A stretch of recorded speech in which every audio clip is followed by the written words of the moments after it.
دنیا کو حیرانی ہوتی ہے کہ ٹیکنالوجی کے اس دور میں جب ہم خلا میں جانے اور مریخ پر آباد ہونے کی بات کرتے ہیں تو ایک چنگاری سے پھیلنے والی آگ کو کیوں نہیں بجھایا جا سکتا۔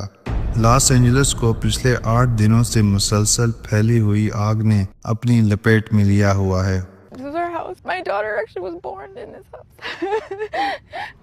ہم تو بہت ترقی یافتہ ہیں تو قدرتی آفات کا مقابلہ کیوں نہیں کر پاتے، اور اس کو بچانے کے لیے ہر طرح کے وسائل استعمال کیے جا رہے ہیں، مگر آگ بجھنے کا نام نہیں لے رہی۔ آج لاس اینجلس جل رہا ہے، لیکن کیا ہم غزہ کو بھول سکتے ہیں؟ ہرگز نہیں۔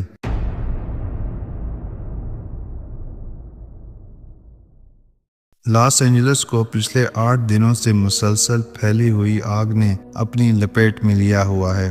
حالیہ جنگلاتی آگ 6 جنوری 2025 کو شروع ہوئی۔ اس آگ کے باعث اب تک کم از کم 24 افراد ہلاک ہو چکے ہیں، جبکہ 11 افراد لاپتہ ہیں۔ آگ نے مجموعی طور پر 145 مربع کلومیٹر کے علاقے کو متاثر کیا ہے، جس میں 12,000 سے زائد عمارتیں اور ڈھانچے تباہ یا متاثر ہوئے ہیں۔ مالی نقصانات کے حوالے سے بعض رپورٹس میں یہ اعداد و شمار 135 ارب ڈالر تک پہنچنے کا ذکر کیا گیا ہے، اور یہ اعداد و شمار بڑھتے جا رہے ہیں۔ آگ پر قابو پانے کے لیے طیاروں اور ہیلی کاپٹروں کی مدد سے پانی کا چھڑکاؤ کیا جا رہا ہے، تاہم تیز ہوائوں کے باعث آگ پر قابو پانے میں مشکلات پیش آ رہی ہیں۔ یہ آگ لاس اینجلس میں شدید خشک موسم اور تیز ہواؤں کی وجہ سے تیزی سے پھیل رہی ہے۔ آگ کی شدت بڑھانے والی ہوائوں کی پیشگوئی بھی کی جا رہی ہے، جو منگل اور بدھ تک لاس اینجلس میں جاری رہیں گی۔ ان ہوائوں کی رفتار 30 سے 75 میل فی گھنٹہ تک پہنچ سکتی ہے، جس سے آگ کے پھیلاؤ کا خطرہ بڑھ سکتا ہے۔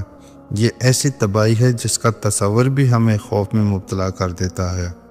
ان شدید ہواؤں کی وجہ سے آگ کے دھوئیں نے شہر کی فضا کو سیاہ کر دیا ہے، اور یہ قدرتی آفات لاس اینجلس کے تاریخ کے سب سے مشکل قدرتی واقعات میں سے ایک بن چکی ہے۔ بہت ہی افسوسناک لمحہ ہوتا ہے جس گھر میں آپ پیدا ہوئے، آپ کے بچے پیدا ہوئے، جس گھر کو آپ نے اپنی محنت سے بنایا ہو اور جس پر لاکھوں ڈالرز خرچ کیے ہوں، وہ آپ کے سامنے جل رہا ہو۔ ایسی تباہی کے دوران ہم اکثر یہ سوال کرتے ہیں کہ ہم تو بہت ترقی یافتہ ہیں تو قدرتی آفات کا مقابلہ کیوں نہیں کر پاتے، اور جب ہمارا خود کا تحفظ نہیں ہو سکتا تو پھر ہم اس دنیا میں کیا کر سکتے ہیں؟ امریکہ جیسے ملک کے پاس وسائل کی کوئی کمی نہیں، اور ان کا ہر صدر اعلان کرتا ہے کہ ہم گریٹ ہیں، تو پھر اتنے وسائل کے بعد بھی کیوں ناکام دکھائی دے رہے ہیں؟ اس کا جواب کچھ اس طرح سے ڈھونڈتے ہیں کہ ہمیں ترقی یافتہ ممالک فلموں کے ذریعے سے کیسے گمراہ کرتے ہیں، اور اپنا رعب جمانے کے لیے ہم پر کیا کیا طریقے استعمال کرتے ہیں۔ ان میں سے ایک ایلن مسک کا نظریہ ہے کہ مریخ پر کالونی قائم کرنا ضروری ہے تاکہ انسانوں کی نسل کو ایک دوسرے سیارے پر بسایا جا سکے۔ ان کا ماننا ہے کہ اگر ہم زمین پر قدرتی آفات یا عالمی سطح پر تباہی آتی ہے تو انسانیت کی بقا کے لیے ایک بیک اپ سیارے کی ضرورت ہوگی۔ مریخ پر آباد کاری انسانوں کے لیے طویل مدتی بقا کا راستہ فراہم کرے گی اور سائنس اور ٹیکنالوجی میں ترقی کے نئے امکانات کھولے گی۔ ایک فلم میں دکھایا جاتا ہے کہ چاند اپنے مدار سے ہٹ کر زمین کی طرف بڑھتا ہے، جس سے زلزلے، طوفان اور دیگر قدرتی آفات جنم لیتے ہیں۔ ایک ٹیم چاند کے اندر چھپی حقیقت دریافت کرتی ہے کہ چاند کے مرکز میں ایک خطرناک مصنوعی ذہانت موجود ہے۔ ٹیم اس طاقت کو ناکارہ بنا کر چاند کو مدار میں واپس لانے اور زمین کو تباہی سے بچانے میں کامیاب ہو جاتی ہے۔ ایک اور فلم میں دکھایا گیا ہے کہ دنیا بھر میں شدید قدرتی آفات آتے ہیں اور سمندری سطح اتنی بڑھ جاتی ہے کہ سائنسدانوں کو پتہ چل جاتا ہے کہ زمین پانی میں ڈوبنے والی ہے، اور ڈوبنے سے بچنے کے لیے امیر ترین افراد کے لیے ایک ایسی کشتی تیار کی جاتی ہے جس کا ٹکٹ صرف وہی خرید سکتے ہیں، اور پھر وہ زمین کی تباہی سے بچ کر نئی زندگی کی طرف لوٹ جاتے ہیں۔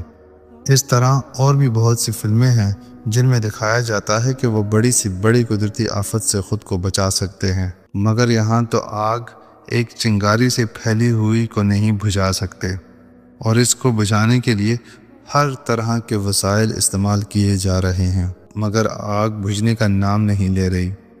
اس وقت بھی آگ بجھانے کا عمل جاری ہے، جس میں 7500 سے زائد فائر فائٹرز اور ایمرجنسی اہلکار تعینات ہیں۔ 1002 فائر انجنز، 31 ہیلی کاپٹرز اور 6 ایئر ٹینکر آگ بجھانے میں مصروف ہیں۔ ریاستی اور وفاقی ادارے مل کر اس بحران سے نمٹنے کے لیے سرگرم ہیں، لیکن پھر بھی آگ کیوں نہیں بجھ رہی؟ دنیا کو حیرانی ہوتی ہے کہ ٹیکنالوجی کے اس دور میں جب ہم خلا میں جانے اور مریخ پر آباد ہونے کی بات کرتے ہیں تو ایک چنگاری سے پھیلنے والی آگ کو کیوں نہیں بجھایا جا سکتا؟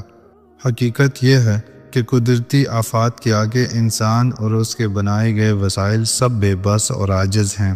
اللہ انسان کو اپنی قدرت کے ذریعے خبردار کرتا رہتا ہے اور اپنی طاقت کے اشارے دکھاتا ہے، مگر انسان پھر بھی غفلت میں رہتا ہے۔